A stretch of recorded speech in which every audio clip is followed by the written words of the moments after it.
اعوذ بالله من الشیطان الرجیم بسم الله الرحمن الرحیم څنګه چې تاسو ته معلومه ده چې مونږ د ګرامر کلاس سٹارټ کوو د نننې ټاپک چې کوم زموږ دی هغه د پارټس اف سپیچ بیسیکلی پارټس اف سپیچ د دې نوم نه پته لګي لکه څنګه چې د اگزامپل نه مونږ مثال تور پر بریانی فخو په بریانی کې چاول دغه شانتي غوښه او کې شو دغه شان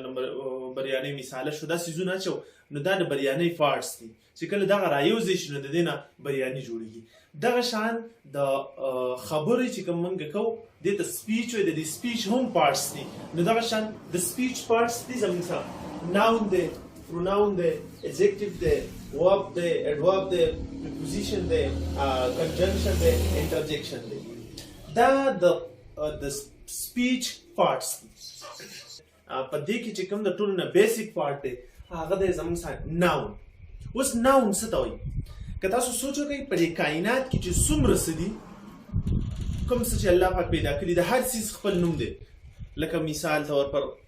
مارکر بورډ موبایل سټین مڼه امرود کیلا کوم اگزامپل چې تاسو ته ما ویل دی هر څیز خپل نوم دی دغه نوم ته ناون وایي نو ناون بیسیکلی په انګلیش کې مونږه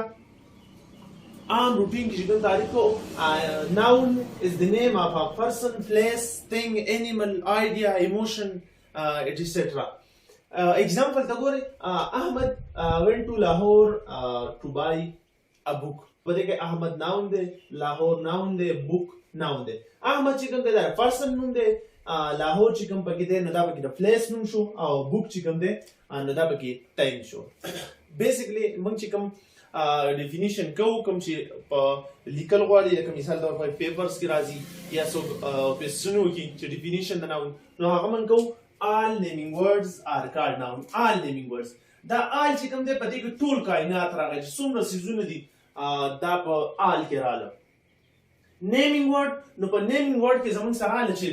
څومره persons دي place دي animals دي idea emotions etc چې کوم زموږ سره دي دا ټول زموږ سره رااله په naming word کې are called noun دي دا noun